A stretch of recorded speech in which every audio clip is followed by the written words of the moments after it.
warming up is a very big component with your workout, your exercise routine. And we've been asked multiple times at CFFI, what's the proper or what's the most effective and efficient warm-up for someone with cystic fibrosis? Well, we know this is a multifactorial answer in a sense where everyone's going to be different, okay? So you have to take into consideration multiple variables from age, the diagnosis of CF, your lifestyle, nutrition, hydration, sleep. So there's many variables, but here we like to kind of give a few kind of key points when we're talking about a warm-up, because a warm-up is very important on trying to prepare your body for the next level or kind of get you mentally prepared as well for what you're going to try and accomplish with exercise.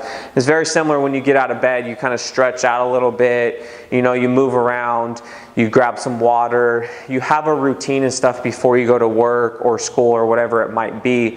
And this is very similar when you think about when you're going to be exercising. There's some preparation you want to take before you kind of go into what you're trying to accomplish, whether that's cardiovascular training or resistance training, because of the many things from you want to get your muscles and joints ready for preparation. So some of the keys that we kind of tell people in these guidelines, in a sense, once again, everyone's going to be slightly different, but think about your warm-up being 5 to 15 minutes. So the key with a warm-up is exactly what it is, a warm-up. So you don't want to expend too much time and energy with your warm-up because you only have so much in the tank, right? You fill up your car with gas and you go from A to B, and there's only so many times you can go from A to B before you have to refill. Well, it's similar to working out in a sense. Once you start your workout, there's so much time that you can stay at that frequency, that intensity and duration. So you want to kind of put your warm-up 5 to 15 minutes in a sense, so you kind of warm the body up, get it ready, and then you move on. So you also don't want to spend too much time in a sense. From there, you want to think multi-joint and multi-directional in a sense. So when you're putting together a warm-up, you want to target every joint as best as you can. However, if you try to go from joint to joint, it's going to take a lot longer. So this is where incorporating full body warm-up exercises is going to be very beneficial. So you're trying to think, when you move, walk, run, or do whatever you do, you're using multiple joints. So your body already has this integration system kind of set up. So you want to kind of go with that flow and try and warm up everything, or trying to put together a progressive warm up where you're targeting every joint, because everything works together. And it may seem crazy, but if my elbow joint's not primed and ready to go, that's going to affect my shoulder joint, and it can affect my body on the other side. So if something is not warmed up properly in the context, in a general sense, that can change and alter something from a different position. And then you also want to think multi-directional as well.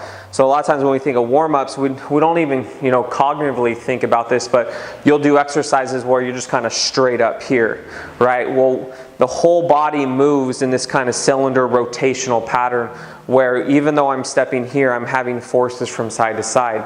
So when you're warming up, you want to think about multi-directional, since if I'm going to do forward lunges forward, then it'd be good to do them sideways, different sides, do them reverse, and add some rotation to them. And this is kind of gets all directions. So think about when you're doing your warm-up and stuff like that is multiple directions. So looking at your sheet, and when you're doing your warm-up, you may see that you do everything in one straight line. You don't do anything kind of side to side or backwards or rotational. So sprinkling in stuff like that where it changes your directions is going to kind of change that component and can help kind of improve the integration of muscles when you're doing your workout. Like I said earlier, you want to make sure that this is full body as well. Once again, your warm-up every exercise in your warm-up doesn't have to be specifically full body. But at the tail end of your warm-up, when you're getting closer to, that 8, 9, 10, 15, closer to 15 minutes, you want to make sure that your exercises are integrating multiple joints. So that could be body weight lunges, side lunges, inchworms, anything that involves upper and lower half. Because you're on the tail end of your warm-up, so you want everything to kind of start flowing together. This is also, you have to think about this as a synchronization. This is a dance with your body. So if you're someone that works out in the morning, right? You wake up in the morning, you're a little bit stiff, you move around, you rotate, you do all these things, and then eventually you go to the gym or you're getting ready to work out at home. Well, you just slept for 5 to 8 hours. So your body is going to kind of form into an adaptive state of whatever that position is, whether it's on your side, your back, you're rolled around. So the system may not be flowing as well as it could. The timing of something, so something didn't show up in time and stuff. It's like going to a party. Your friend shows up late. Well, that could be your lower half and your upper half not kind of coordinating their movements together, and that can change how your body moves. It can increase your energy expenditure as well because the flow is just not there. So when you're thinking at the end of your warm-up, there should be some form of full body where you're integrating the upper and lower half. Now at the start of your program, we always recommend and we like starting from the ground, and by the time you get to that 15 minutes, you go to standing. And you can have an integration from ground to standing back and forth, which is great. But what I like, or what we like about ground-based warm-ups to start the first few minutes of your workout, is the ground gives you some context and some references to kind of utilize and kind of put things into place. Right, so gravity, there's forces being placed upon us when we're coming down. So as I stand here, the forces here are going to make me shift from side to side, rotate, and stuff like that. So when we're warming the body up and there's a dysynchronization within the system because we slept for 8 hours, it's good to start on the ground, let the brain kind of feel a little bit more stable base, and then that allows things to relax and kind of reset things. And then from there, you go into like a half kneeling position and then back to standing. So you're slowly getting your body up and you're changing the force vectors and the directions at which force is being placed on your body without even knowing. So for instance, if you were to start from standing and you're a little tight, that's going to change your position. And since you're standing now, you only have 2 contact points, which is your feet. Whereas if you're on the ground, you could have a contact point of your whole back, your feet, your knees, your hands. So starting with multiple contact points as a reference is going to help kind of let your body put itself in a position to kind of optimally set you on the right path in a sense. So when you're thinking about your warm-up, once again, everyone is different. So if you listen to this video and you write down your warm-up and then you go to a friend's house and you kind of look at their warm-up, or your friends talk over social media about it, their warm-up's probably going to be slightly different. There's no bad or good to that. You just have to understand that everyone's goals are different. Everyone's genetic capabilities are different. Everyone's also in different levels in a sense.